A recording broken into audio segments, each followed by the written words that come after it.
نحمده ونستعينه ونستغفره ونؤمن به ونتوكل عليه ونعوذ بالله من شرور أنفسنا ومن سيئات أعمالنا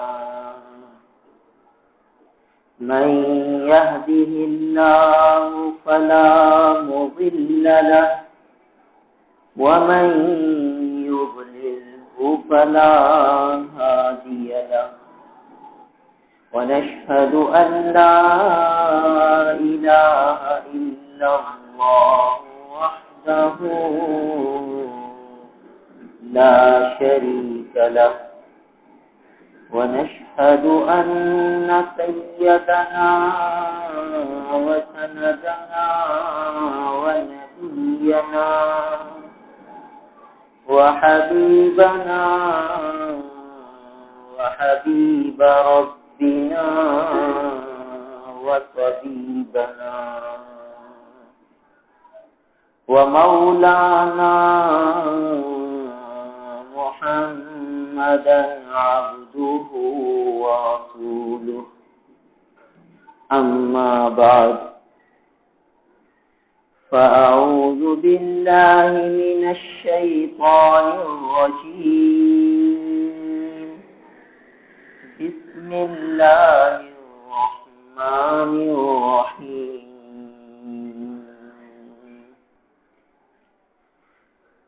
رب المشرق والمغرب لا إله إلا هو فاتخذه وكيلا واصبر على ما يقولون واهجرهم هجرا جميلا وذرني والمكذبين أولي النعمة ومهلهم قليلا إن لدينا أنكالا وجحيما وطعاما ذا غصة وعذابا أليما يوم ترجف الأرض والجبال وكانت الجبال كثيبا مهيلا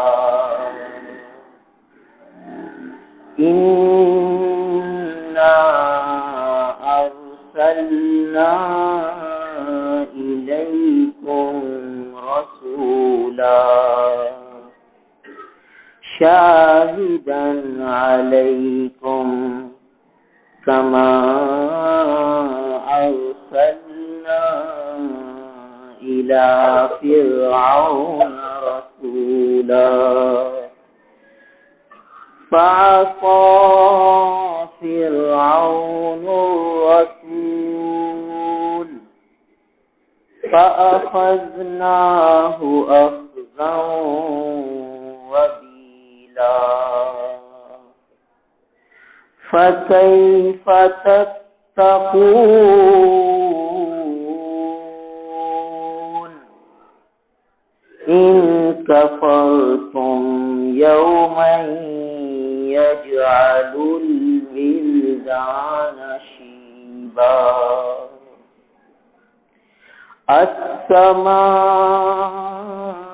السماء منفطر به كان وعده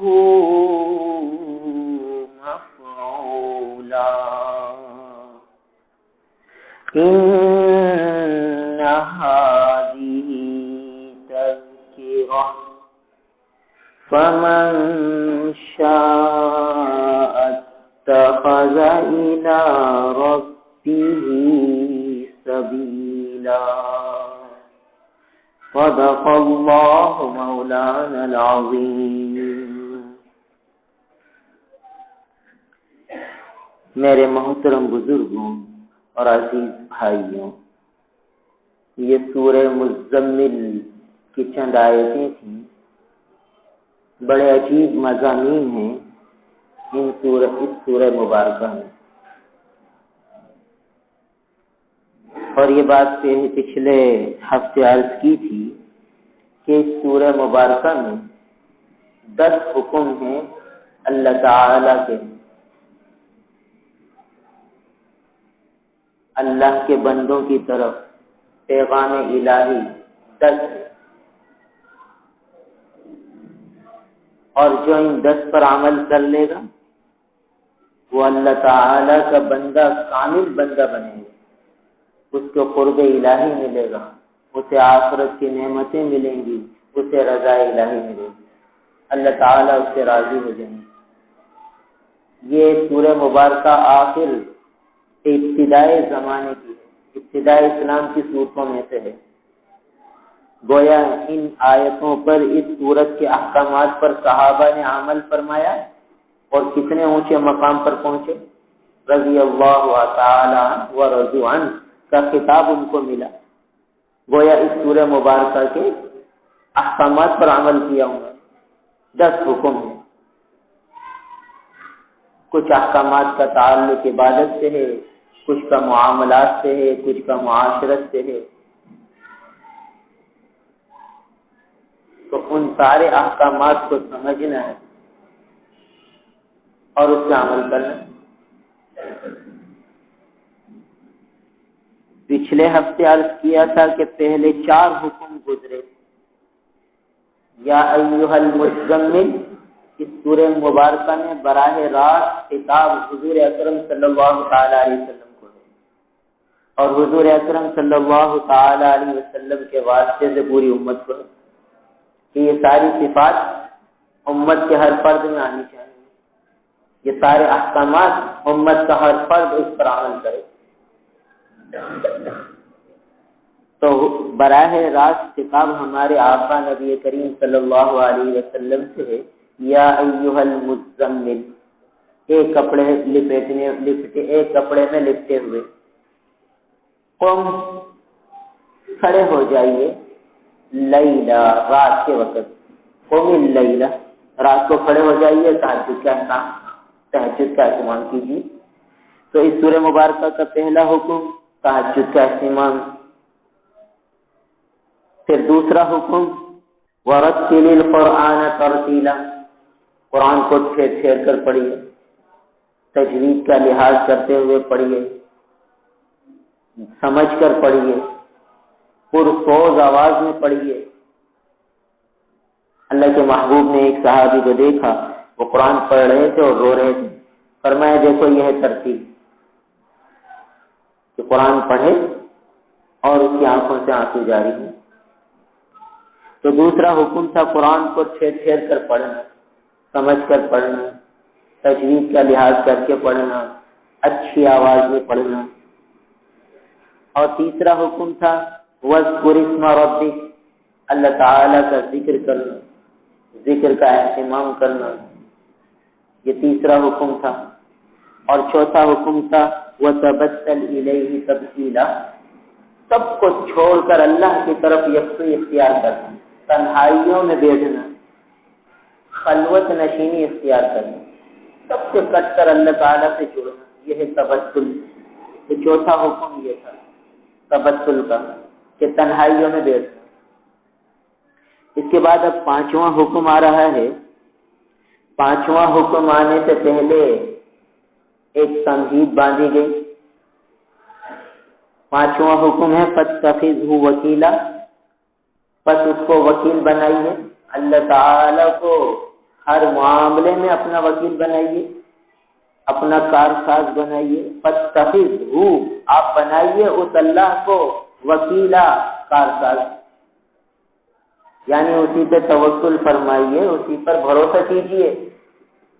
فاتخذہ وکیلا، اس کو وکیل بنائیے۔ وکیل کس کو کہتے ہیں؟ اپنا کام دوسرے کے ذمہ ڈالنا کہ بھئی یہ کام کر کے آ جانا، کہتے ہیں بھئی یہ اس کا وکیل ہے، اس کی طرف سے خرید رہا ہے، اس کی طرف سے بیچ رہا ہے، نائب ہے۔ تو اپنے ہر کام میں اللہ تعالیٰ کو وکیل بنا لو، تو تمہارا ہر کام بنتے چلا جائے گا، کوئی بگاڑ نہیں ہوگا۔ تو فاتخذہ وکیلا، اے نبی آپ ان کو اپنا وکیل بنائیے۔ مگر توکل کا حکم دینے سے پہلے ایک تمہید باندھی گئی، رب المشرق والمغرب لا الہ الا ہو، کہ مشرق اور مغرب کا پالنے والا ہے، مشرق کا مغرب کا رب ہے۔ اور پہلے عرض کیا تھا کہ رب کے معنی ہیں جو موقع کی مناسبت سے عطا کرنے والا، جس کو جس چیز کی جب ضرورت وہ مہیا کرنے والا، جس کو جس چیز کی جب ضرورت ہو وہ چیز اس کو مہیا کرنے والا، یہ رب کے لفظ۔ دیکھیے چھوٹے بچے کی غذا کیسے ملتی ہے، 6 مہینے کی بچے کے لیے ماں کی چھاتیوں سے جو دودھ آتا ہے اس کی نوعیت جدا ہے، 1 دن کے بچے کے لیے جو دودھ آتا ہے اس کی نوعیت جدا ہے۔ بھینس کا بچہ پیدا ہوتا ہے، دیکھ لیجیے 2-3 دن بھینس کا دودھ کیسا ہوتا ہے، پھر اس کے بعد کیسے روٹین پہ آتا ہے۔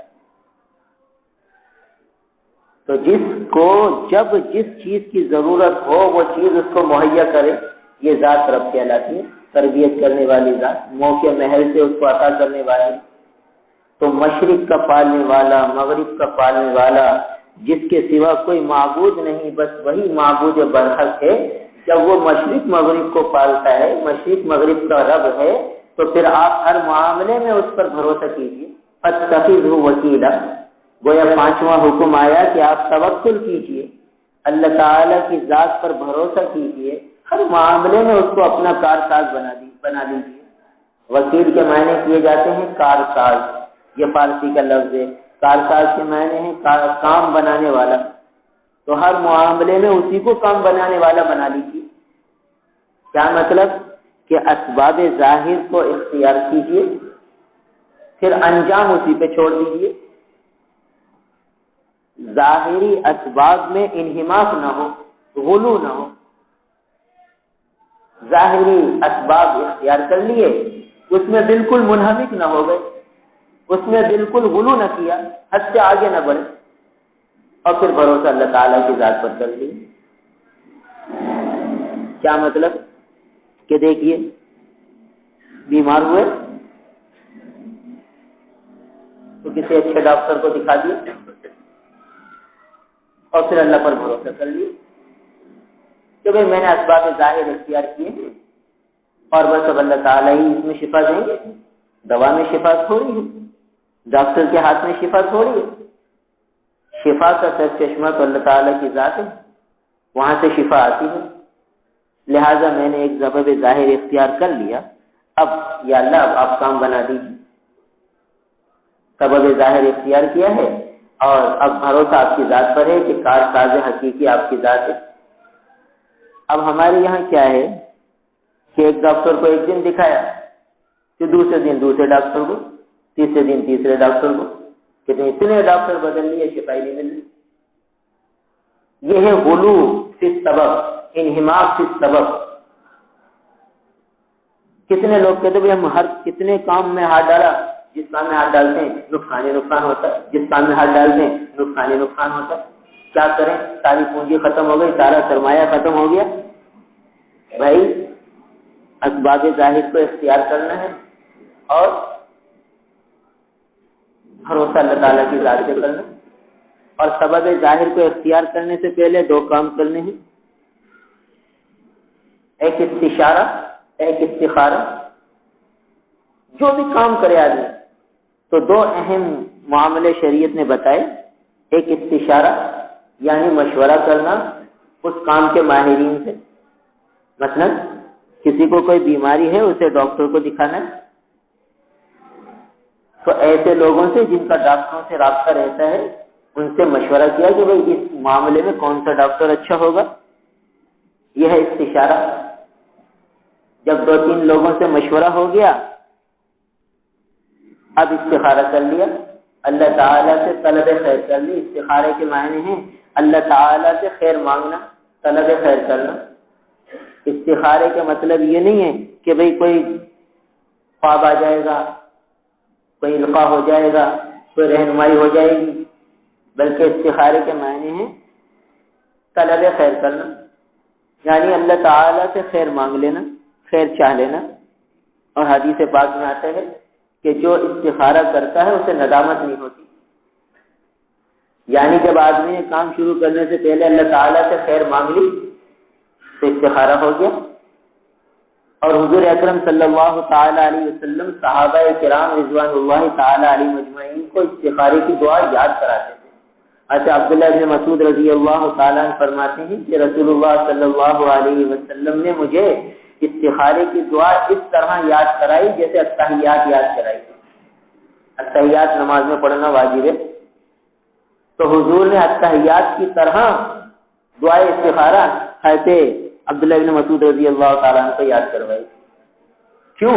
تاکہ ہر معاملے میں آدمی اللہ تعالیٰ سے خیر چاہے، ہر موقع پر خیر کی ضرورت پیش آتی ہے۔ آدمی روز خریدتا ہے، روز خرید و فروخت کے معاملات میں پڑتا ہے، اور اسے زندگی بھر کیسے کیسے حالات پیش آتے رہتے ہیں، تو وہ فوراً اللہ تعالیٰ سے خیر مانگ لے۔ وَأَمْرُهُمْ شُورَىٰ بَيْنَهُمْ، اور ایمان والوں کے معاملات مشورے سے ہوتے، تو استشارہ کر لیا، مشورہ طلب کر لیا اہل فن سے ایک کام، اور دوسرا استخارہ کر لیا۔ تو استخارے کی جو دعا ہے اس کا مفہوم بھی یہی ہے، اللہم انی استخیرک بقدرتک واسألک من فضلک العظیم فإنک تقدر ولا اقدر۔ یا اللہ آپ قادر ہیں، میں قادر نہیں، ولا اقدر وانت تقدر ولا اقدر وتعلم ولا اعلم۔ یا اللہ آپ جانتے، میں نہیں جانتا۔ فانت اللہ الغیوب، اور یا اللہ آپ سب غیب کی چیزوں کو جاننے والے۔ ان كنت تعلم ان هذا الامر خير لي في ديني ومعاشي وعاقبة امري فاقدره لي ويسره لي ثم بارك لي فيه۔ کہ یا اللہ اگر اس کام میں آپ میرے لیے خیر سمجھتے ہیں، میری دنیا کے اعتبار سے، میری زندگی کے اعتبار سے، میری آخرت کے اعتبار سے، میں یہ کام کرنے چلا ہوں، اس میں میری دنیا کی بھلائی ہے، میری آخرت کی بھلائی ہے، انجام کے اعتبار سے بہتر ہے، فقدرہ لی، یا اللہ اس کو میرے لیے مقدر فرما دیجیے، ویسرہ لی، اس کام کو میرے لیے آسان فرما دیجیے، ثم بارک لی فی، اور پھر اس میں میرے لیے برکت بھی ڈال دیجیے، اس معاملے میں میرے لیے برکت بھی ڈال دیجیے۔ دیکھیے کیا دعا سکھائی ہے نبی نے۔ کتنے مسلمان ہیں جن کو یہ استخارے کی دعا یاد ہوگی، اور کتنا ضروری ہے اس دعا کو یاد کرنا۔ کہ عبداللہ بن مسعود رضی اللہ تعالیٰ تو یوں فرمائے کہ حضور مجھے التحیات کی طرح استخارے کی دعا یاد کراتے تھے، اور صحابہ کرام سے ایسا نہیں ملتا ثبوت کہ وہ کسی معاملے میں حضور کے پاس آئے ہوں کہ ایسا استخارہ کر کے بتا دیجئے کہ میں یہ کام کروں یا نہ کروں۔ ایسا کوئی ثبوت نہیں ملتا کہ کوئی صحابی آئے ہوں، حضور سے استخارہ کروایا ہو، پھر وہ کام کیا۔ مشورے کے لیے آتے تھے، استخارہ خود کرتے تھے، اس لیے کہ استخارہ خیر کی دعا ہے۔ تو مشورہ کیا، استخارہ کیا، اور پھر اپنا کام کر لیا، جو کرنا ہے کر لیا، اللہ تعالیٰ اس کام میں خیر ڈال دیں گے۔ ضروری تھوڑی ہے کہ جو ہماری چاہت ہے بس اسی میں خیر ہو۔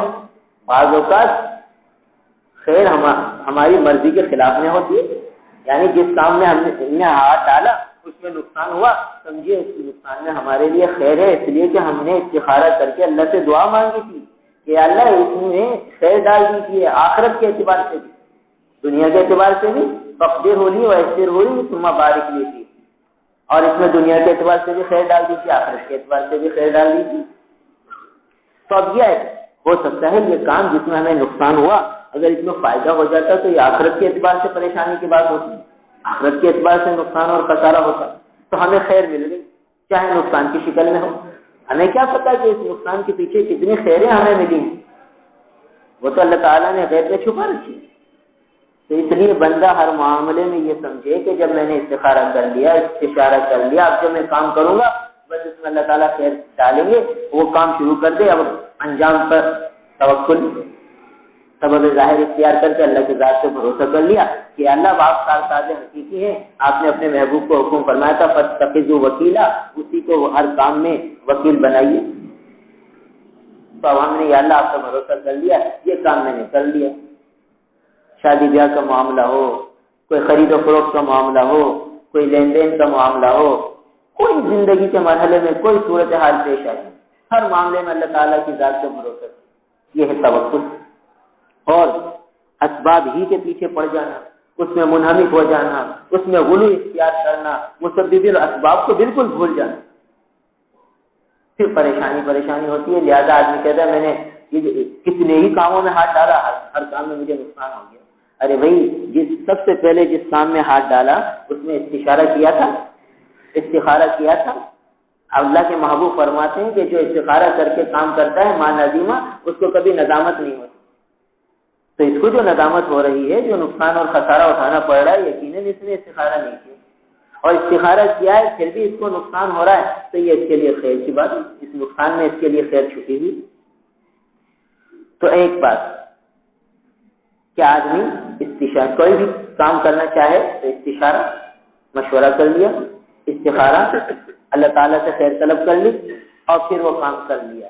پھر اس کام میں لگا رہے جب تک کہ بالکل ہی ایسے اسباب ہو جائیں کہ اس کام میں آگے بڑھنے کا کوئی موقع ہی نہ رہے، ہر طرف سے راستہ بند نظر آئے، پھر کہیں جا کے دوسری صورت اختیار کرے. مگر یہاں یہ ہوتا ہے ایک کام میں ہاتھ ڈالا، 2-4 مہینے کام کیا، نقصان نظر آیا، دوسرا کام شروع کر دیا، دوسرے کام میں نقصان نظر آیا، تیسرا کام شروع کر دیا. ایک ڈاکٹر کے پاس گئے، 2 دن فائدہ نہیں ہوا، تیسرے ڈاکٹر کے پاس چلے گئے، تیسرے سے چوتھے کے پاس چلے گئے. اس طریقے سے ہر آدمی پریشانیوں کا شکار ہے. اس کی ایک وجہ عدم توکل ہے، اللہ تعالیٰ کی ذات پر بھروسہ نہ کرنا ہے، اسباب کے میں منہمک ہو جانا ہے، اسباب میں غلو اختیار کر لینا ہے، اس کے بجائے. تو فرمایا فاتخذہ وکیلا، آپ ان کو اے نبی، آپ اللہ کو کارساز بنائیے. فاتخذ، بنائیے، اس اللہ کو وکیلا، اپنا کارساز، ہر معاملے میں اپنا وکیل بنا لیجیے، کام بنانے والا بنا لیجیے. بس جو ہر معاملے میں اللہ پر بھروسہ کرے گا، اللہ کو وکیل بنا لے گا، بس اس کا کام بن جائے، یقیناً بنے گا. اس کام میں اللہ تعالیٰ وکیل بن جائیں، کام بنانے والے بن جائیں، تو وہ کام بگڑے گا تھوڑی. خالق حقیقی وہ کام بنا رہے تو پھر بگڑ کیسے سکتے؟ تو اس سورہ مبارکہ کا 5واں حکم توکل کا ہے. پھر 6واں حکم وَاصْبِرْ عَلَىٰ مَا يَقُولُونَ، اے نبی آپ صبر فرمائیے، ما یقولون، جو یہ مشرک اور کافر کفار مکہ جو کچھ کہتے ہیں، تنگ کرتے ہیں، تانا دیتے ہیں، مخالفت کرتے ہیں، ان کی اس باتوں پر آپ صبر فرمائیے. وَاصْبِرْ عَلَىٰ مَا يَقُولُونَ، جو کچھ یہ کہتے ہیں. اللہ کے محبوب بڑی پرسوز انداز میں، درد بھرے انداز میں ان کی آخرت کی خیر چاہتے تھے، بڑے تڑپتے تھے ان کی خیر آخرت کی بھلائی کے لیے. اور وہ اللہ کے رسول کو ساحر کہتے تھے کہ آپ جادوگر ہیں، آپ بھائی بھائی میں اختلاف کرا دیتے، آپ ماں بیٹے میں اختلاف کرا دیتے ہیں، آپ تو جادوگر ہیں. اب ایک آدمی اتنی سامنے والے کے لیے تڑپتا ہو کہ اس کی آخرت بن جائے، اور وہ سامنے والا جواب نہیں کہ آپ تو جادوگر ہیں، تو کیا چوٹ پڑتی ہوگی دل پر. اور کوئی کہتا آپ تو کاہن ہیں، آپ کے پاس تو جنات آتے ہیں، شیاطین آتے ہیں، آپ کو بتاتے ہیں آپ کاہن ہیں. کوئی کہتا آپ مجنون ہیں، بھئی آپ تو الیاذ باللہ دیوانے ہیں، پتہ نہیں کیسی کیسی الیاذ باللہ پاگلوں جیسی باتیں کر رہے ہیں. کیا آخرت، کیا اللہ تعالیٰ، کیا مرنے کے بعد کی زندگی، عجیب باتیں کرتے ہیں. تو اللہ کے محبوب تو انہیں آخرت کی بھلائی بتلاتے تھے، جنت دوزخ کے تذکرے فرماتے تھے، اور وہ الیاذ باللہ کہتے کہ آپ مجنون ہیں. اب یہ کیسی باتیں تھی جو دل کو توڑنے والی. اللہ کے محبوب کو حکم ہے وَاصْبِرْ، یہ معاشرت کا حکم آ رہا ہے. احکامات معاشرت، رہن سہن کے دوران صبر کرنا، برداشت کرنا، اللہ کے محبوب کے واسطے سے پوری امت کو ہے حکم وَاصْبِرْ، صبر کیجیے. آج جو گھروں میں لڑائی جھگڑے ہیں اس کی ایک وجہ عدم صبر ہے. بھائی نے کچھ کہہ دیا، بڑے بھائی نے کچھ کہہ دیا، چھوٹے بھائی سے برداشت نہ ہوا، اس نے پلٹ کر ایسا جواب دیا کہ الامان والحفیظ، حالانکہ حکم یہ تھا کہ بڑا بھائی باپ کی جگہ ہے، کچھ کہہ دے برداشت کر دو، صبر۔ اللہ اپنے محبوب سے فرما رہے کہ آپ صبر کیجیے۔ اور یہ تو ایک دنیاوی معاملہ ہے، مگر دیکھیے چھوٹا بڑے کے سامنے، بڑا چھوٹے کے سامنے، باپ بیٹے کے سامنے، بیٹا باپ کے سامنے، ماں بیٹی کے سامنے، بیٹی ماں کے سامنے، ساس بہو کے سامنے، ساس بہو ساس کے سامنے، شوہر بیوی کے سامنے، بیوی شوہر کے سامنے، صبر کی صفت ہمارے معاشرے میں ختم ہو گئی۔ اسی لیے لڑائی جھگڑے فسادات عام ہو گئے۔ تو صبر کس کو کہتے ہیں؟ صبر کی فضیلت کیا ہے؟ ان اللہ مع الصابرین، اللہ تعالیٰ کی معیت ملتی ہے صبر کرنے والوں، اللہ تعالیٰ کی معیت نصیب ہوتی ہے صبر کرنے والوں۔ اور واستعینوا بالصبر والصلاۃ، اللہ کی مدد آتی ہے صبر کے ساتھ۔ تو جو صبر کر لیتا ہے تو پھر اللہ کی مدد شامل حال ہوتا ہے۔ حدیث پاک میں آتا ہے کہ دو آدمیوں میں جھگڑا ہو جائے اور ایک آدمی حق پر ہو، حق بجانب ہو، مگر وہ جھگڑا ختم کرنے کے لیے صبر کر جائے اور اپنا حق چھوڑ دے، حالانکہ لے سکتا ہے اپنا حق بجانب ہے، وہ کہتا ہے کیا جھگڑا بڑھے گا، بات بڑھے گی، چلو چھوڑو، ختم کرو قصے کو، جاتا ہے تو جانے دو، حق بجانب ہے، پھر بھی چھوڑ دیتا ہے اپنا حق، کس وجہ سے؟ تاکہ جھگڑا ختم ہو جائے۔ یہ صبر ہے، صبر ہی تو کرتا ہے۔ صبر نہ کرتا کہ نہیں اپنا حق لوں گا۔ آج ہمارے پاس بہت سے دارالاسلام میں مسائل لے کر آتے ہیں لوگ میراث کے کہ مفتی صاحب آپ مسئلہ لکھ دیجیے، ہم اپنا حق پورا لینا چاہتے ہیں، ایک پائی چھوڑنا نہیں چاہتے، اور دوسرے کی ایک پائی لینا نہیں چاہتے، مگر اپنا بھی ایک پائی چھوڑنا بھی نہیں چاہتے، کسی کی لینا نہیں چاہتے تو چھوڑنا بھی نہیں چاہتے۔ اب یہ بات جھگڑے کی ہوتی ہے، چھوڑ دو، صبر کر لو، رستے سے چھوڑ دو۔ اب یہ جا رہا ہے بھائی کے پاس ہی جا رہا ہے، بہن کے پاس ہی جا رہا ہے، اپنے خون ہی ہے تو غیر تو نہیں ہے۔ میراث کے مسئلے میں معاملہ اپنے کے پاس ہی تو جا رہا ہے، جو بھائی کے پاس جا رہا ہے تو بھائی کوئی غیر تھوڑی ہے، اجنبی تھوڑی ہے۔ کتنے پیسے آدمی دوسروں کو لٹا دیتا ہے، دوستوں پہ لٹا دیتا ہے، مگر یہ بھائی کے پاس جا رہا ہے، تھوڑا سا ایسا کہتا ہے نہیں، 1 انچ میں اپنے بھائی کو نہیں دے سکتا، اپنا حق پورا وصول کرنا چاہتا ہے۔ تو یہاں جھگڑے بڑھتے ہیں۔ تو حدیث پاک میں آتا ہے کہ حق بجانب ہے، اپنا حق لے سکتا ہے، مگر جھگڑا ختم کرنے کے لیے وہ کہتا ہے چھوڑو رہنے دو، میں نہیں لیتا اپنا حق۔ تو اللہ تعالیٰ جنت کے بیچ میں اسے محل عطا فرمائیں گے، جنت کے بیچ میں محل مل جائے گا۔ فانی دنیا کو چھوڑ رہا ہے، لا فانی دولت مل رہی ہے، پانی کو چھوڑ رہا ہے، لا پانی لے رہا ہے، کتنا نفع کا سودا کر رہا ہے، صبر کی برکت سے ہو رہا ہے یہ سودا۔ اور صبر نہیں ہے تو یہ سودا نہیں ہو سکتا، کہتا ہے ایک پائی نہیں چھوڑوں گا، لے کے رہوں گا، اور لے گا تو اسے آخرت میں محل تھوڑی ملے، پانی لے گا، لا پانی چھوڑ رہا ہے، کتنا بڑا اہم پانا سودا کر رہا ہے۔ تو آج کتنے جھگڑے ہیں، عدالتوں میں چلے جائیے، بھائی بہن کے جھگڑے چل رہے ہیں، میراث پر بھائی بھائی کے جھگڑے چل رہے ہیں۔ اگر صبر آ جاتا تو اللہ تعالیٰ کی معیت مل جاتی، ان اللہ مع الصابرین، اور واستعینوا بالصبر والصلاۃ، مدد طلب کرو، استعانت طلب عون کرو، اللہ تعالیٰ کی مدد حاصل کرو صبر کے ذریعے۔ تو جو صبر کر لیتا اس کو اللہ کی مدد مل جاتی، اللہ تعالیٰ کی معیت مل جاتی، فانی دنیا جاتی، لا فانی آخرت کی دولت مل جاتی۔ اور جب اللہ کی مدد شامل حال ہو گئی تو اللہ تعالیٰ دنیا میں بھی نوازے، یعنی جو ایسا آدمی کو محروم ہوتا ہے کہ اللہ تعالیٰ اور غیب سے نوازے اور غیب سے۔ تو صبر آج ہمارے معاشرے سے ختم ہو گیا، اور صبر کا مستقل حکم دیا گیا۔ اللہ تعالیٰ اپنے محبوب سے فرمائے وقت صبر کیجیے، اور دوسری جگہ فرمایا مدد طلب کرو بالصبر والصلاۃ، صبر کے ذریعے، نماز کے ذریعے۔ ہم میں سے کون ہیں جو صبر کے ذریعے مدد حاصل کرتے ہیں اللہ تعالیٰ کی؟ برداشت کی نہیں۔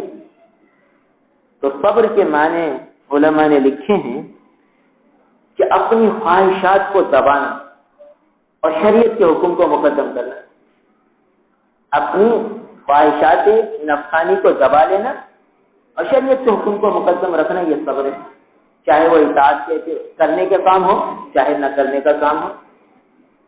کیا مطلب کہ دیکھیے صبح سو رہا ہے، فجر کی نماز کا وقت ہے، سردی کا زمانہ ہے اور گرم بستر میں سویا ہوا ہے، اب حکم آ گیا کہ الصلاۃ خیر من النوم، حی علی الصلاۃ حی علی الفلاح۔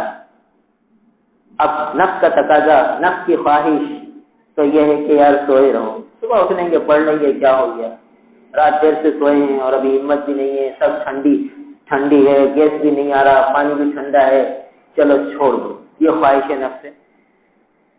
اب یہ اس خواہش نفس کو دبا رہا ہے، کہتا ہے نہیں اللہ کا حکم ہے الصلاۃ خیر من النوم، نوم سے بہتر ہے، نیند سے بہتر ہے نماز، تو اب میں بہتر کو چھوڑ دوں اور غیر بہتر کو اختیار کروں، بڑے نقصان کی بات ہے، بڑے خسارے کی بات ہے، بہت احمقانہ فیصلہ ہے، بے وقوفانہ عمل ہے کہ میں جس کو اللہ فرما رہے ہیں کہ الصلاۃ خیر من النوم، نوم سے بہتر صلاۃ ہے، میں نوم کو ترجیح دوں، صلاۃ کو چھوڑ دوں، جس کو اللہ خیر کہیں اس کو چھوڑ دوں اور جس کو خیر نہ کہیں اسے وہ اختیار کروں، کتنا نقصان کا فیصلہ کر رہا ہوں۔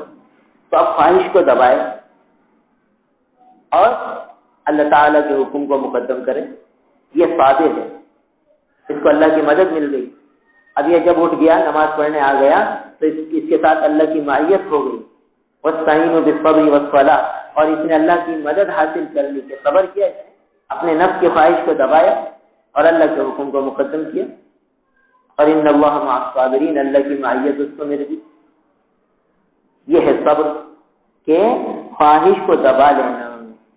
اور اسی طریقے سے کوئی گناہ کا تقاضا ہو رہا ہے، نامحرم عورت جا رہی ہے، طبیعت میں آ رہا ہے دیکھ لوں کیسا اچھا اس کا لباس ہے، کیسا اچھا اس کا حسن ہے، کیسا اچھا اس نے جو ہے وہ میک اپ کیا ہوا ہے، یہ خواہش آ رہی ہے، اس جذبے کو دبا رہا ہے نہیں۔ حکم ہے کہ قل للمؤمنین یغضوا من ابصارہم، بس نگاہوں کے جھکانے کا حکم ہے، میں تو نگاہ جھکا رہا ہوں، یہ صابر ہے، اس کو اللہ کی مدد مل گئی، اس کو اللہ کی معیت مل گئی۔ دو بڑی بڑی دولتیں، اللہ کی معیت، اللہ کی مدد، صبر کی وجہ سے ملی۔ کس نے ہمت کی؟ تو صبر کے معنی اپنی خواہشات کو دبا لینا، جو دل کا جذبہ ہے اس خواہش کو دبا کر جو شریعت کا حکم ہے اس کو مقدم کر۔ یہ ہر جگہ معاملہ پیش آتا ہے، کئی جگہ خواہشات آتی ہیں، مگر دیکھے گا بھی شریعت کا حکم ہے تو اس کو پورا کروں، شریعت کے مطابق ہے تو ٹھیک ہے، اور شریعت کے خلاف ہے تو اس کو چھوڑ دوں۔ تو اپنی خواہشات سے نہ چلے، شریعت کے حکم پہ چلے، اس کو مقدم کرے، یہ صبر کہلاتا ہے۔ اور ایک صبر یہ ہوتا ہے کہ کوئی تکلیف پہنچی، کوئی بیماری آ گئی، کوئی پریشانی آ گئی، بس وہ کوئی واویلا نہ کیا، اسے من جانب اللہ سمجھا کہ یہ تو اللہ تعالیٰ کی طرف سے ہے، اور اس میں مجھے چوں چران کی کیا گنجائش ہے، میں کیسے اس پر اعتراض کر سکتا ہوں اور شکوہ شکایت کر سکتا ہوں، یہ تو اللہ تعالیٰ کی طرف سے ہے، پریشانی، یہ صدمہ، یہ تکلیف، یہ بیماری، یہ مصیبت، یہ تو اللہ تعالیٰ کی طرف سے، یہ تو دوست کا عطیہ ہے، یہ تو دوست کا عطیہ ہے، دوست کا ہدیہ ہے، من جانب اللہ ہے، میں کون ہوتا ہوں شکوہ شکایت کرنے والا؟ تو جو اس حادثے پر، مصیبت پر، بیماری پر کوئی شکوہ شکایت نہیں کرتا، حالانکہ دل کی خواہش تو یہ تھی کہ جزا فضا کرے، جیسے بہت سے لوگ کیا ہم ہی رہ گئے تھے اس صدمے کے لیے، کیا ہم ہی اس مصیبت کے لیے رہ گئے تھے، الیاذ باللہ، ایسے ایسے جملے بول جاتے ہیں کہ اللہ تعالیٰ کو اور کوئی نہیں ملا، ہم ہی ملے تھے، ایسا صدمہ ہم نے ڈال دیا، ایسی مصیبت ہم پر آ گئی، ویسے ہی ہم مصیبتوں کے مارے تھے، ایک اور مصیبت آ گئی۔ بہت سے لوگ یہ بعض اوقات کلمہ کفر بن جاتے ہیں اور آدمی دائرہ اسلام سے خارج ہو جاتا ہے۔ تو اس موقع پر خواہش جو آ رہی ہے دل میں اس کو دبانا، اور جو شریعت کا حکم ہے اس کو مقدم رکھنا کہ بھئی یہ من جانب اللہ ہے، بس اللہ تعالیٰ کی طرف سے میں اس سے راضی ہوں۔ تو حدیث پاک میں آتے ہیں جس کا مفہوم ہے کہ جو شخص بلاؤں پر، صدموں پر، مصیبتوں پر شکوہ شکایت نہیں کرتا، پی جاتا ہے، تو یہ تو اللہ تعالیٰ کی طرف سے ہے، میں کیا کر سکتا ہوں، مجھے کیا شکوہ شکایت کا حق ہے۔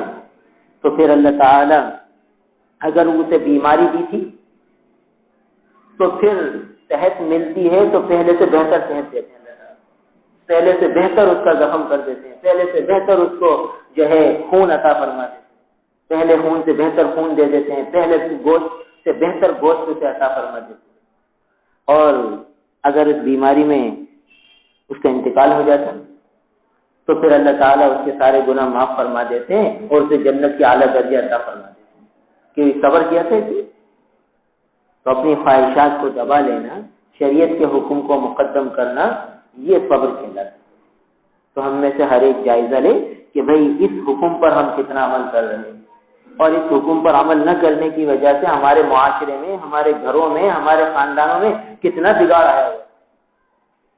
یہ صبر کی صفت، صبر کا حکم ساتھ میں آ جائے، نند میں آ جائے، بھاوج میں آ جائے، بہو میں آ جائے، شوہر میں آ جائے، بیوی میں آ جائے، تو گھر کیا جنت نظیر بن جائے۔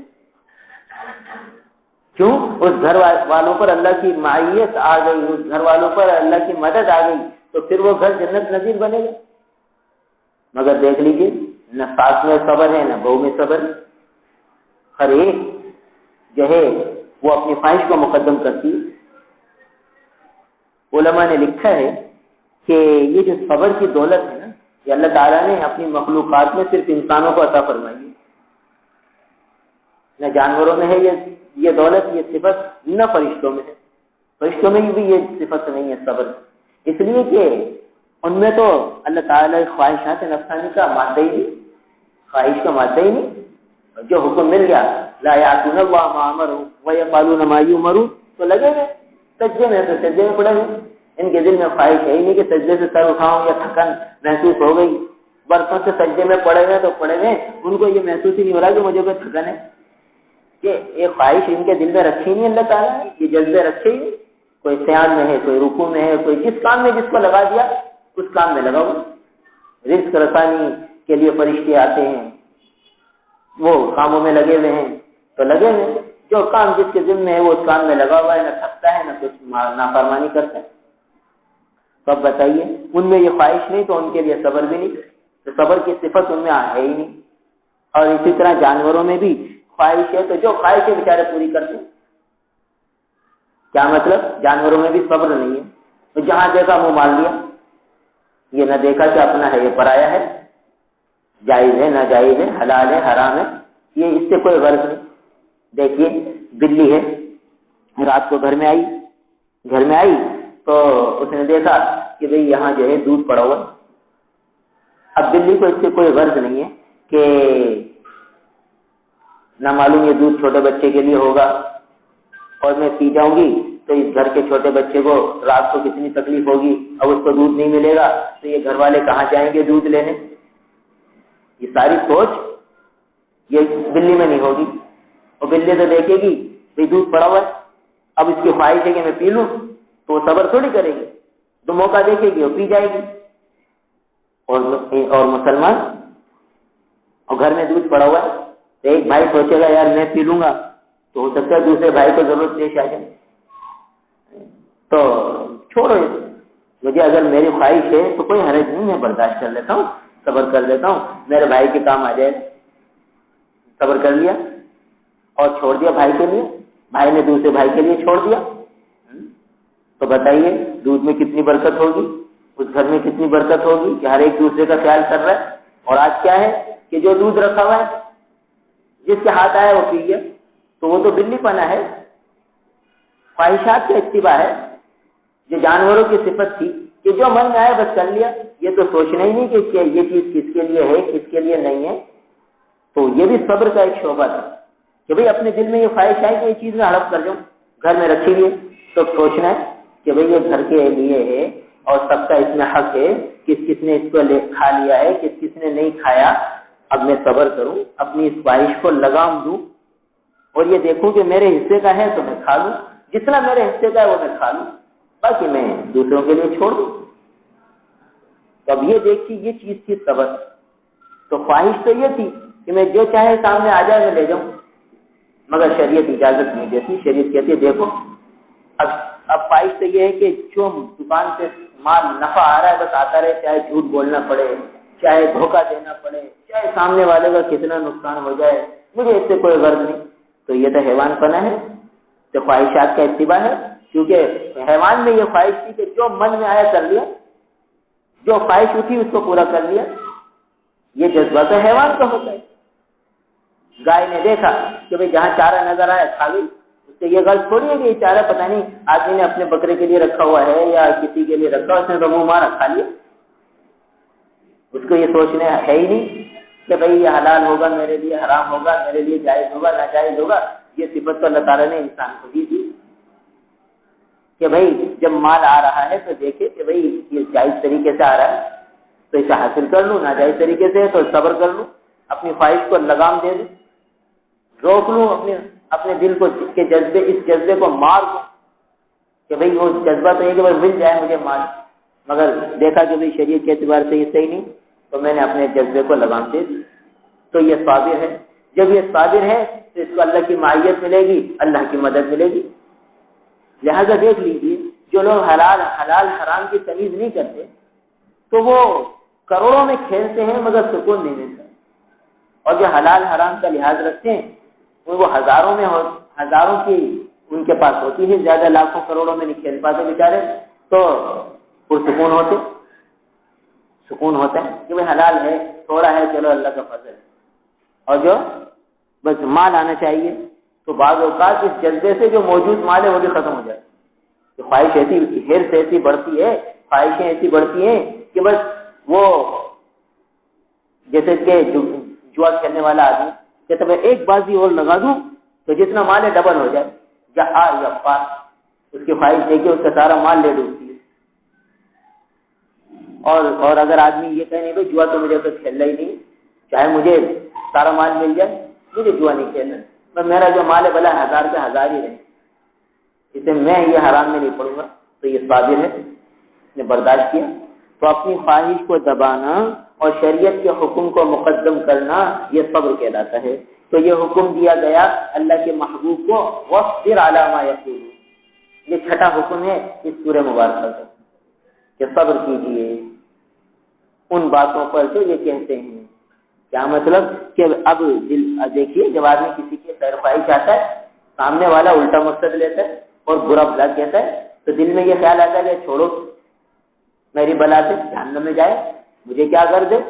اب یہ دل کی خواہش ہے، کہ چھوڑو اس کو اس کے حال پر، جہنم میں جائے تو جہنم میں جائے، یہ اپنی قبر میں جائے گا، میں اپنی قبر میں جاؤں گا، مجھے کیا ضرورت ہے، میں تو اس کا بھلا چاہ رہا تھا اور یہ الٹا مجھے ہی سنا رہا۔ تو یہ دل کی خواہش ہے، یہ دل کا جذبہ ہے، اس کو روکنا ہے، اس کو برداشت کرنا ہے، اور پھر خیر خواہش سے اسے دین کی طرف لانا ہے۔ یہ نبی کے جذبے ہوتے تھے کہ اللہ تعالیٰ اپنے محبوب سے فرما رہے جو یہ کہتے ہیں برداشت کر جاؤ، اور یہ نہیں کہ بھائی اب جو ہے نا ان سے جو ہے ختم کر لو معاملہ، بات جاتے رہو، بات کرتے رہو یہاں تک کہ وہ ایمان لیں۔ ہاں جہاں کچھ امید نہ ہو، بلکہ یہ ہو کہ اگر ہم ان سے تعلق رکھیں گے تو اور ہمارے دین کا نقصان ہوگا اور یہ ہمیں ہمارے دین سے ہٹا دیں گے۔ بعض اوقات ایسا بھی ہوتا ہے، بھائی دیکھیے بعض دوست ایسے ہوتے ہیں کہ وہ بے دین ہے، اب ہمارا جذبہ یہ ہے کہ انہیں ہم دین پر لائیں، مگر خطرہ یہ ہے کہ اگر ہم ان کے ساتھ گئے تو ہو سکتا ہے ہم اپنے دین سے بھی چلے جائیں، تو ایسی موقع پر پھر ان سے تعلق نہ رکھنا ہی بہتر ہے، اس لیے کہ ہمارے بگڑنے کا خطرہ ہے۔ تو اب اگلا حکم آ رہا ہے، 7واں حکم، وَاهْجُرْهُمْ هَجْرًا جَمِيلًا، کہ ان کو چھوڑ دیجیے حجرًا جمیلا، اچھے طریقے سے چھوڑ دیں، ہجران جمیل کیجیے۔ کیا مطلب کہ اب جن لوگوں کے ایمان لانے کی اب امید ہی نہیں اور ہر موقع پر وہ ستاتے ہیں، تکلیفی دیتے ہیں، دکھ دیتے ہیں، پریشان کرتے ہیں، تو اب آپ ان کو چھوڑ دیجیے، وَاهْجُرْهُمْ، آج ان کو چھوڑ دیجیے، مگر حجرًا جمیلا۔ یہ عجیب قید لگائی ہے اللہ تعالیٰ نے، اس میں اخلاق حسنہ کی تعلیم ہے کہ بھئی جب کسی سے کسی وجہ سے قطع تعلق کرنا پڑے، جہاں شریعت قطع تعلق کی اجازت دیتی ہے تو وہاں قطع تعلق کرے، تو قطع تعلق میں بھی جمیل کی شرط لگائی، حجرًا جمیلا۔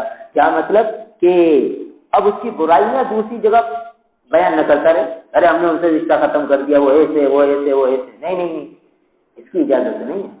حجران جمیل کی قید ہے کہ چھوڑنا ہے تو اگر تم یہ سمجھتے ہو کہ ان سے تعلق رکھیں گے تو میرے دین کا نقصان ہے تو تعلق چھوڑ دو، مگر ان کی برائیاں لوگوں سے نہ کرتے پھر کہ ہم نے تو ان سے معاملہ ختم کر دیا، کیوں ایسے تھے ویسے تھے، جہاں بیٹھے 4 آدمی نے پوچھا ارے تمہاری بڑی اچھی دوستی تھی اس سے، ارے بھائی وہ ایسا وہ ایسا میں نے تو اسے بات کرنے بند کر، نہیں بھائی اس کی اجازت نہیں کہ لوگوں سے ان کی خامیاں بیان کرتے رہو، ان کی برائیاں بیان کرتے رہو، نہیں، حجرن جمیلا، اگر معاملہ ختم بھی کرنا ہو کسی شرعی بنیاد پر بلا عذر شرعی تو معاملہ ختم کرنے کی اجازت ہی نہیں، قطع تعلق کی اجازت ہی نہیں۔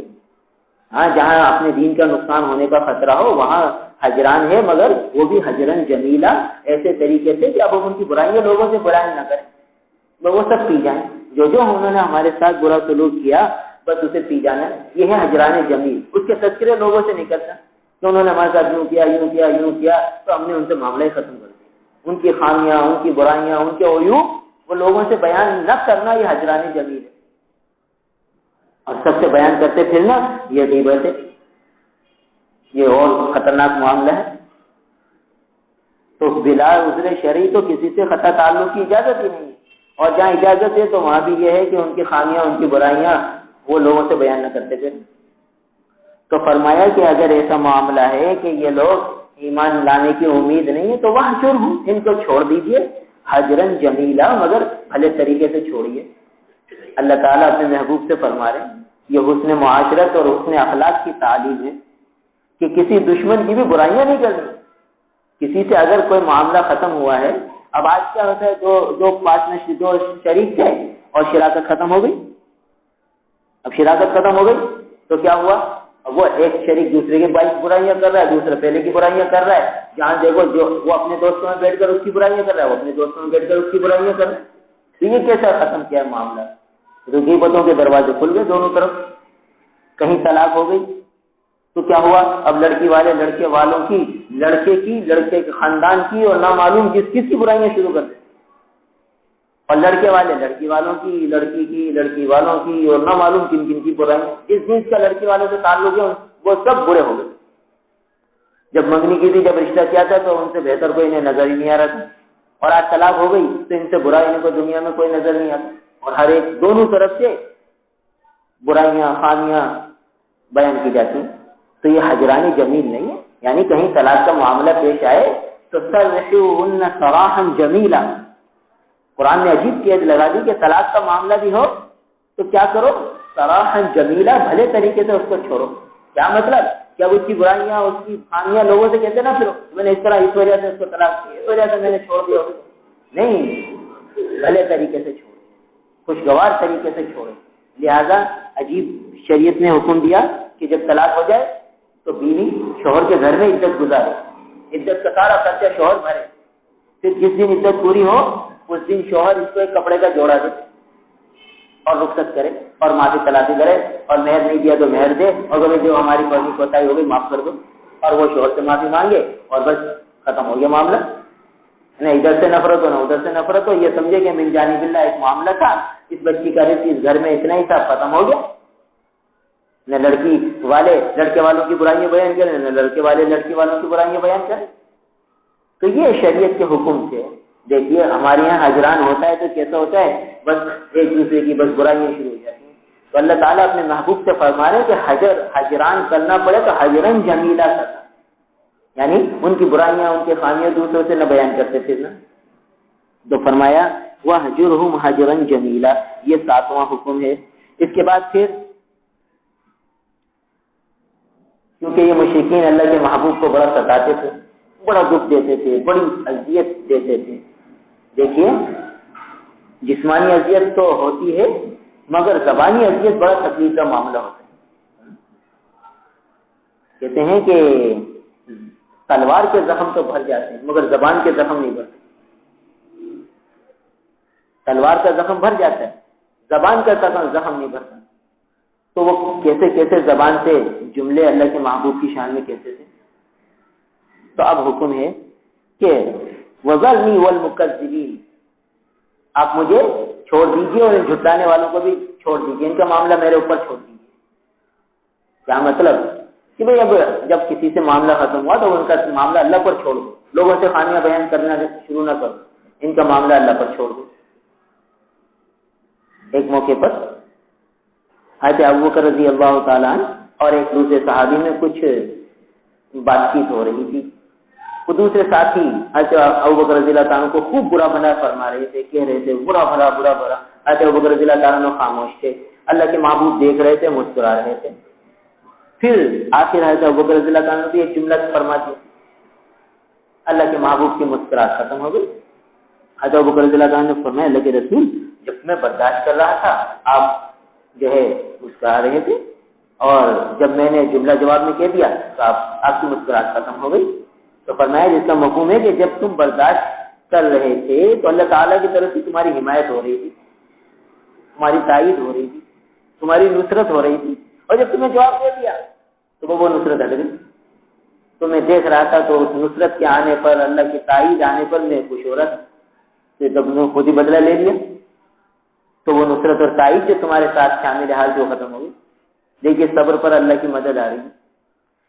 تو یہاں فرمایا کہ ان کا معاملہ میرے حوالے کر دیجیے، ذرنی مجھے چھوڑ دیجیے، والمکذبین اولی النعمہ، یہ جو تکذیب کرنے والے ہیں اور نعمتوں میں ہیں، بڑے ناز و نعمتوں میں ہیں، بڑے مالدار ہیں، اپنے زمانے کے چودھری اور وڈیرے ہیں، انہیں چھوڑ دیجیے، میرے حوالے کیجیے۔ ومہلہم قلیلا، ان کو تھوڑی سی مہلت دے دیجیے، اے نبی انہیں تھوڑی سی مہلت دے دیجیے۔ ان لدینا انکالا وجحیما، بے شک اب یہاں سے جہنم کا ایک منظر بیان ہو رہا ہے کہ جھٹلانے والے اور اللہ کے محبوب کو اذیت دینے والے یہ سمجھتے ہیں کہ ان کا کوئی مددگار نہیں ہے۔ نہیں، اللہ فرما رہے ہیں ان لدینا انکالا وجحیما، بے شک ہمارے پاس جو ہے وہ بیڑیاں ہیں، انکال بیڑیاں ہیں جہنم کی آگ کی، وجحیما اور گرم اور جہنم کی آگ ہے ہمارے پاس، وطعاما ذا غصہ، اور ایسا کھانا ہے جو حلق میں اٹک جانے والا ہے، ذا غصہ، حلق میں اٹکنے والا کھانا ملے۔ کیا مطلب کہ دیکھیے بعض اوقات ایسا ہوتا ہے کہ کوئی لقمہ حلق میں پھنس جاتا ہے، نہ اگلتا ہے نہ نگلتا ہے، نہ نیچے جاتا ہے نہ اوپر آتا ہے، اور آدمی کی حالت غیر ہو جاتی ہے۔ تو فرمایا کہ ایسا کھانا ہے، طعاما ذا غصہ وعذابا علیما، اور دردناک عذاب ہے، بہت شدت ناک عذاب ہے ہمارے پاس۔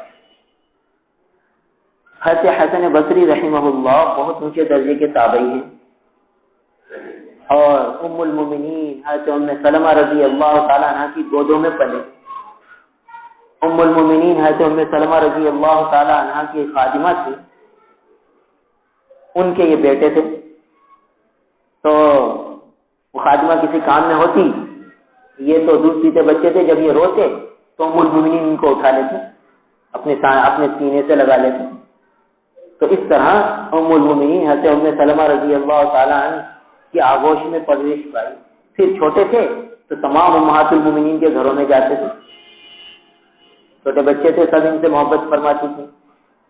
تو اونچے درجے کے یہ تابعین میں سے ہیں حضرت حسن بصری رحمہ اللہ۔ تو ایک دفعہ روزہ رکھا ہوا تھا، افطار کا وقت آیا تو افطاری سامنے آئی تو کھانے کے لیے لقمہ اٹھایا تو اچانک یہ آیت ذہن میں آ گئی، ان لدینا انکالا وجحیما وطعاما ذا غصۃ وعذابا علیما۔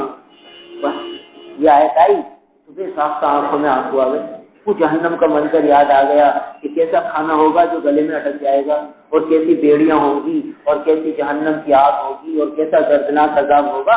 اس منظر کو یاد فرما کر جو دن بھر کی تھکاوٹ تھی، اور افطاری کے وقت جو بھوک کا عالم ہوتا ہے، اور جو طبیعت کا تقاضا ہوتا ہے کہ جلدی سے کھاتی لوں، وہ تقاضا ہی ختم ہو گیا، اور بے تحاشا آنکھوں میں آنسو آ گئے اور ہچکیاں بن گئیں، اور فرمایا یہ کھانا اٹھا لو، افطاری نہ کر سکے۔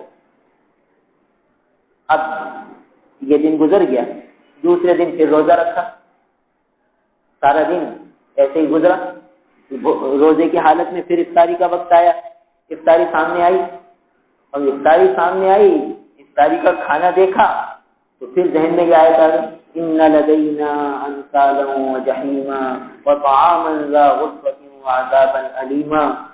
تو پھر ہچکیاں بن گئی، وہی کہ جہنم کا کھانا کیسا ہوگا، کیسے حلق میں اٹکے گا، کیسے معاملہ ہوگا، کیا بنے گا ہمارا۔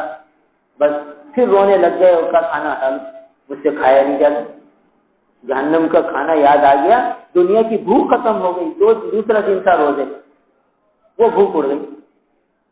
پھر تیسرا دن روزے کا تھا، تیسرے دن بھی روزہ رکھا، اور پھر افطار کے وقت پھر یہ آیت یاد آ گئی، اور پھر جو ہے اور میں کھانا ہٹا لوں۔ اب ان کا بیٹے پریشان ہو گئے کہ ابا جی تو اسی طرح بھوک سے مر نہ جائے، 3 دن سے کچھ کھایا نہیں ہے، اور جب افطار کا وقت آتا ہے یہ کھانا سامنے آتا ہے اور یہ جہنم کا کھانا یاد آ جاتا ہے۔ تو وہ دوڑ کے اولیاء کاملین کے پاس گئے جو ان کے ہم کرتے ہیں، حضرت ثابت بنانی رحمہ اللہ، حضرت یحییٰ بکا رحمہ اللہ۔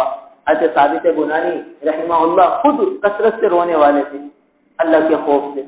حضرت یحییٰ بکا ان کا لقب تھا، یہ بھی کثرت سے روتے تھے۔ اب یہ دونوں حضرات خود رونے والے تھے، اللہ تعالیٰ کے ڈر خوف سے، آخرت کے عذاب سے ڈرنے والے تھے۔ ان کو حضرت حسن بصری رحمہ اللہ کا رونا بہت زیادہ لگا، یعنی جو آدمی رونے کی وجہ سے بکا مشہور ہو گیا تھا، یہ تو کثرت سے رونے والے ہیں، وہ آ کر حسن بصری رحمہ اللہ کو سمجھاتے ہیں کہ بھئی اللہ تعالیٰ کے عذاب سے اتنا نہ ڈرو، اللہ تعالیٰ کے جنت بھی بہت وسیع ہے، اللہ تعالیٰ کی رحمت یاد دلائی، اللہ تعالیٰ کی جو ہے انعامات یاد دلائے، اللہ تعالیٰ کا فضل و کرم یاد دلایا، اور پھر زبردستی ان کو کچھ کھلایا، پھر کہیں کھا سکے، ورنہ تو کھانا مشکل تھا۔ تو یہ ہمارے اکابر تھے جن کے آج ہم نام لے رہے ہیں۔ تو ہمیں تو یہ آیتیں رلاتی نہیں، ہماری تو بھوک بھی نہیں اڑتی، اور جو ہے یہ حضرات ان کی بھوک اڑ جاتی۔ یہ آیت جہنم کے جس میں تذکرے ہیں ان آیتوں سے ان کی بھوک اڑ جاتی، 3 دن تک نہ کھا سکتے۔ یعنی جہنم کا کھانا یاد آیا، وہ لقمہ یاد آیا جو حلق میں اٹکے گا، طعاماً ذا غصہ، ایسا کھانا جو حلق میں اٹک جائے گا، وہ زقوم ہوگا۔ وہ زقوم جہنم کا ایسا پھل کہ اگر اس کا ایک قطرہ دنیا میں سمندروں میں ڈال دیا جائے تو سارا پانی دنیا کا کڑوا ہو جائے، ایک قطرے سے وہ کھانے کو ملے گا۔ کیسے وہ جو ہے منہ میں اترے گا، کیا ہوگا معاملہ۔ تو یہ حضرات ان باتوں کو سوچنے والے ہیں، اس لیے آخرت ان کے سامنے مستحضر ہے۔ تو یہ آخرت کا ایک منظر قرآن نے بیان فرمایا، یوم ترجف الارض والجبال وکانت الجبال کثیبا مہیلا۔ اب یہ قیامت کا ایک منظر، جہنم کا ایک منظر آیا، اب قیامت کا ایک منظر آ رہا۔ تو بہرحال یہ 7 حکم یہاں تک آئے، تہجد کا اہتمام، قرآن کی تلاوت، اور اللہ تعالیٰ کے ذکر کا اہتمام، اور تنہائی اختیار کرنا، اللہ تعالیٰ کو ہر معاملے میں وکیل بنانا، اور صبر کرنا، اور حجران جمیل کرنا، اور جو ہے یہ 7۔ اس کے بعد جہنم کا تذکرہ، اور پھر قیامت کا تذکرہ، اس کے بعد 3 احکامات اور انشاءاللہ اگلے ہفتے بات ہوگی۔ اللہ تعالیٰ ہم سب کو عمل کی توفیق۔ الحمدللہ رب العالمین والعاقبۃ للمتقین والصلاة والسلام علی رسولہ محمد وآلہ واصحابہ اجمعین۔ اللہم انت السلام ومنک السلام تبارکت یا ذا الجلال والاکرام۔ اللهم إنا نسألك العفو والعافية في الدين والدنيا والآخرة، نستغفر الله ونتوب إليه، نستغفر الله ونتوب إليه، نستغفر الله ونتوب إليه۔ یا اللہ ہمارے تمام گناہوں کو معاف فرما دیجئے، یا اللہ ہمارے کسی گناہ پر ہمارا مواخذہ نہ فرمائیے، یا اللہ کسی گناہ پر ہماری پکڑ نہ فرمائیے، یا اللہ سر سے پاؤں تک گناہوں میں ڈوبے ہوئے ہیں، ہمیں معاف فرما دیجئے۔ نستغفر اللہ ونتوب الیہ، نستغفر اللہ ونتوب الیہ، نستغفر اللہ ونتوب الیہ۔ یا اللہ سورہ مزمل میں جو آپ نے احکامات دیے ہیں، یا اللہ اس پر پورا عمل کرنے کی توفیق عطا فرما دیجئے۔ یا اللہ صحابہ کرام رضوان اللہ تعالی علیہم اجمعین کو بھی آپ ہی نے عمل کی توفیق دی تھی، وہ ان احکامات پر عمل کر کے آپ کے پیارے بن گئے، آپ کے محبوب بن گئے۔ یا اللہ آپ نے بھی توفیق دے دیجئے، یا اللہ اپنے فضل و کرم سے یہ سعادتیں ہمارا مقدر بنا دیجئے۔ آپ کی اطاعت، آپ کی فرما برداری میں ہماری زندگی بسر ہونے لگے۔ یا اللہ ہماری زندگی کا ایک لمحہ بھی آپ کی نافرمانی میں نہ گزرے۔ یا اللہ آپ کی معصیت میں ہماری پلک بھی نہ جھپکے، یا اللہ ہر لمحہ آپ کی اطاعت، آپ کی فرمانبرداری، آپ کے محبوب کے اتباع میں گزر جائے۔ یا اللہ یہ سعادتیں ہمارا مقدر فرما دیجیے، ہمیں دین پر چلنا، شریعت پر چلنا، سنتوں پر چلنا آسان فرما دیجیے، اپنے محبوب صلی اللہ تعالی علیہ وسلم کا کامل اتباع نصیب فرما دیجیے، اپنے محبوب کی محبت ہمارے قلب و جگر میں پیدا فرما دیجیے۔ یا اللہ روئے روئے میں آپ کے محبوب کی کامل محبت عطا فرما دیجیے، آپ کے محبوب کا کامل اتباع نصیب فرما دیجیے، اپنا تعلق، اپنی معرفت نصیب فرما دیجیے۔ یا اللہ صفات حسنہ سے ہمیں مزین فرما دیجیے، سارے رضائل سے ہمیں پاک کر دیجیے، صاف کر دیجیے، ہمارے دلوں کا تزکیہ فرما دیجیے۔ یا اللہ ہمارے دلوں کو پاک صاف کر دیجیے، جیسے آپ کے محبوب و مقبول بندوں کے دل ہوتے ہیں۔ یا اللہ ایسا پاک صاف ہمارا دل بنا دیجیے، اپنے معرفت کے نور سے ہمارے دلوں کو منور فرما دیجیے۔ یا اللہ اپنی معرفت کے نور سے ہمارے قلوب کو منور فرما دیجیے، اپنی محبت سے ہمارے دلوں کو بھر دیجیے۔ یا اللہ محروم نہ فرمائیے، یا اللہ محروم نہ فرمائیے، قدم قدم پر ہماری دستگیری فرما دیجیے، ہماری تربیت فرما دیجیے، ہماری اصلاح فرما دیجیے، ہماری تمام کوتاہیوں کو معاف فرما دیجیے۔ ہم میں سے جو دنیا سے ہمارے عزیز اقارب رشتہ دار والدین اساتذہ میں سے جو دنیا سے رخصت ہو چکے ہیں، یا اللہ ان کی پوری کامل مکمل مغفرت فرما دیجیے، ان کو درجات عالیہ عطا فرما دیجیے، اپنے قرب خاص سے انہیں نوازیے، ان کی قبور پر اپنے خاص رحمتیں نازل فرما دیجیے۔ یا اللہ ان کی قبور کو آپ کی رحمتوں کے نزول کا مرکز بنا دیجیے۔ یا اللہ ان کی تمام سیئات کو حسنات میں بدل دیجیے۔ یا اللہ آپ ان پر خصوصی رحمت فرما دیجیے۔ اور یا اللہ جو مسلمان دنیا کے کسی بھی خطے میں اپنی قبر میں پہنچ چکا، یا اللہ آپ اس پر بھی خصوصی رحمت فرما دیجیے، خصوصاً ایسے مسلمان جن کو کوئی یاد ہی نہیں کرتا، یا اللہ ان پر بھی اپنی رحمتیں برسا دیجیے۔ یا اللہ دنیا کے جس خطے پر جو مسلمان اپنی قبر میں پہنچ چکا، یا اللہ ان کی سیئات کو حسنات میں بدل دیجیے، ان کے عذاب کی قبر میں تخفیف فرما دیجیے، اپنے کرم کی بارشیں ان پر فرما دیجیے۔ یا اللہ اب تک ہماری دعائیں اور مسلمانوں کی دعائیں ان کے وسیلہ، ان کا سہارا، یا اللہ ہماری دعائیں ان کے حق میں قبول فرما دیجیے۔ یا اللہ جب ہم دنیا سے رخصت ہو کر اپنی قبروں میں چلے جائیں تو ہمارے لیے بھی دعائیں کرنے والے پیدا فرما دیجیے۔ یا اللہ محروم نہ فرمائیے، یا اللہ محروم نہ فرمائیے۔ اللہم انا نسألک العفو والعافیہ فی الدین والدنیا والآخرہ۔ یا اللہ اپنے فضل و کرم سے عمومی ہدایت کے فیصلے فرما دیجیے۔ یا اللہ ہدایت کی محنتوں کو رواج دے دیجیے۔ یا اللہ یہ لوگ آپ کی کتنے مسلمان جماعتوں میں نکلے ہوئے ہیں، آپ کی دین کی محنت کی نسبت سے اپنے گھروں کو چھوڑا ہوا، اپنے کاروباروں کو چھوڑا ہوا، اپنے راحت آرام کو چھوڑا ہوا، یا اللہ آپ کے گھر میں آرام کر رہے، آپ کے بندوں سے آپ کی نسبت سے مل رہے، یا اللہ ان کی محنتوں کو قبول فرما دیجیے، بارآور فرما دیجیے۔ یا اللہ ہدایت کا ذریعہ بنا دیجیے، ان کی محنتوں کو قبول فرما کر انہوں نے ہدایت کے فیصلے فرما دیجیے۔ اتنی جماعتیں بیچاری پیدل چل رہی ہیں، یا اللہ کریا بستی آپ کے دین کو لے کر، آپ کے پیغام کو لے کر یہ لوگ نکلے ہوئے ہیں، یا اللہ سب کی محنتوں کو قبول فرما لیجیے، سب کے مجاہدوں کو قبول فرما لیجیے، رد نہ فرمائیے، اپنی ناراضگی کو دور فرما لیجیے۔ یا اللہ اپنی ناراضگی کو دور فرما لیجیے۔ یا اللہ خصوصی رحمت کاملہ نازل فرما دیجیے۔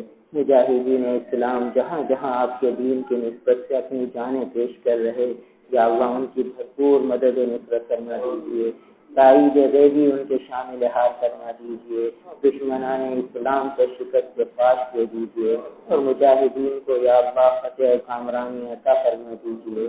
اللہم انا نسألک من خیر ما سألک منہ نبیک محمد صلی اللہ علیہ وسلم، ونعوذ بك من شر ما استعاذك منه نبيك محمد صلى الله عليه وسلم، أنت المستعان وعليك البلاغ ولا حول ولا قوة إلا بالله۔ اللهم هذا الدعاء وعليك الإجابة، وهذا الجهد وعليك التكلان، ربنا تقبل منا إنك أنت السميع العليم، وتب علينا إنك أنت التواب الرحيم. وصلى الله تعالى على خير خلقه محمد وآله وأصحابه أجمعين. آمين برحمتك يا